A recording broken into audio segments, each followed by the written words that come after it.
ilang kilo to. Ito ay 6 na kilo. Igigisa ko na yung tingin ko muna. Tingnan ko kung gaano kadami igigisa.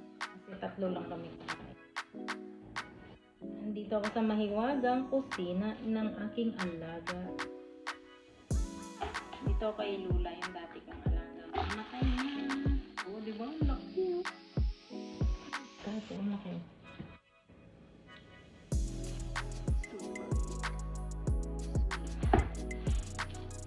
Natin ito po natin.